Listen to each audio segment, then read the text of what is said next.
Hello students, कैसे हैं आप लोग। मैं आज जिस टॉपिक से आपको रूबरू करवा रहा हूँ वो एजुकेशन के लिए बहुत ही इम्पॉर्टेंट है। ख़ास तौर से स्टूडेंट्स इस टॉपिक को ज़रूर समझें और अपनी नोटबुक में इसको लिख लीजिए, ये बहुत काम आएगा। हमारा आज का टॉपिक है CBSE board and Hindi medium.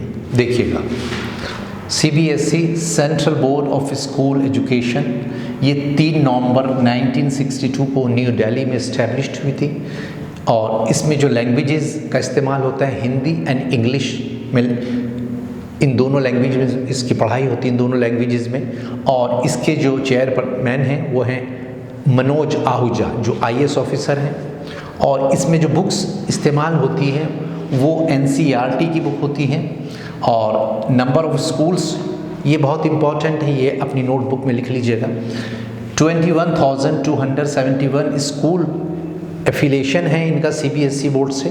और कुछ स्कूल फॉरेन में भी इसके हैं, जैसे दुबई में हैं।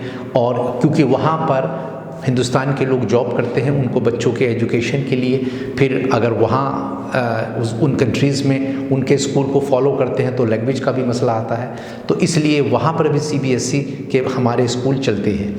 दूसरा, इसमें जो इसके अंडर में जो आते हैं वो आते केंद्रीय विद्यालय, ये 1138 इसकी तादाद होती है। फिर नवोदय विद्यालय, इनकी 1595 तादाद है। और प्राइवेट स्कूल्स भी इसी के अंदर आते हैं जिनकी एफिलिएशन सीबीएसई बोर्ड से होती है। और उसमें उसकी जो फिगर है वो देख लीजिएगा, 16,741, यानी कि 16,741। नेक्स्ट, गवर्नमेंट स्कूल्स 3,011 इसके अंडर में है, सीबीएसई बोर्ड के अंडर में आते हैं। और इसके अलावा सेंट्रल बोर्ड के अंडर ही तिब्बतन स्कूल्स आते हैं, जो 14 हैं ऑलमोस्ट।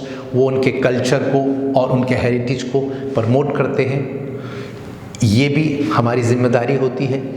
इसके अलावा चंद चीज़ें और इसमें बाकी हैं, वो मैं आपको नेक्स्ट वीडियो में बताऊंगा। लेकिन मैं इसमें पहले भी मैंने आपसे ये चीज़ अर्ज़ की थी, एक मर्तबा फिर ये बताना चाहता हूँ।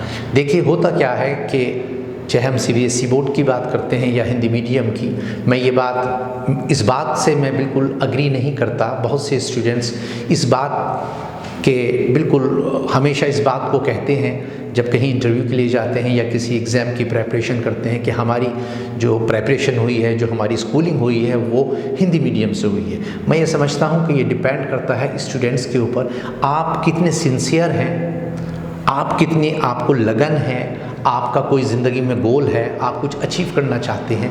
अगर आपकी ज़िंदगी में वाकई कोई गोल है तो फिर मीडियम से कोई फ़र्क नहीं पड़ता, चाहे आप हिंदी मीडियम से हैं, इंग्लिश मीडियम से हैं, सीबीएसई बोर्ड से हैं। और जो बहुत सारे बोर्ड्स हैं, जैसे स्टेट बोर्ड होते हैं, यूपी बोर्ड है, बिहार बोर्ड है, मध्य प्रदेश बोर्ड है, हरियाणा बोर्ड है। तो ये जितने भी स्टेट्स में अलग अलग बोर्ड्स हैं, वहाँ से भी अगर आपका कोई ताल्लुक़ है तो उससे भी कोई फ़र्क नहीं पड़ता, क्योंकि फ़र्क अगर पड़ता है आपकी सिंसियरिटी से पड़ता है। अगर आप सिंसियर नहीं हैं और आप सीबीएसई बोर्ड में पढ़ रहे हैं तो फिर कोई फ़ायदा नहीं है, क्योंकि आपका अभी उस तरफ कोई टारगेट नहीं है, आपने कुछ डिसाइड नहीं किया। तो बहरहाल मैं ये कह रहा था कि अगर आपके जहन में और लोगों की तरह और स्टूडेंट्स की तरह ये बात है कि हमारी स्कूलिंग बहुत अच्छी नहीं है, हम सीबीएसई बोर्ड से अगर पढ़ते तो बहुत नाम रोशन करते, ऐसा नहीं है। बहुत सारे ऐसे स्टूडेंट्स हैं, आपकी भी नॉलेज में होंगे, मेरी नॉलेज में है, मेरे बहुत सारे टच में आते हैं जिनकी बैकग्राउंड हिंदी मीडियम की होती है, लेकिन उन्होंने बहुत बड़ा नाम किया है। ख़ास तौर से यूपीएससी की मैं बात करता हूँ, मैं उसी से रिलेटेड वीडियोस बनाता हूँ। तो ऐसा कुछ नहीं है। आज बस मैं यही इसको बताना चाहता था, जो चीज़ें मैंने आपसे शेयर की हैं इनको नोट कर लीजिएगा। नेक्स्ट वीडियो में इसी के पार्ट को हम आगे करेंगे और 2-3 बोर्ड्स हैं उसको हम डिस्कस करेंगे। तो चलिए बस अब इजाज़त दीजिए, कल फिर इसी के सेकंड पार्ट में मुलाकात होगी। जब तक के लिए thank you very much for watching me, bye.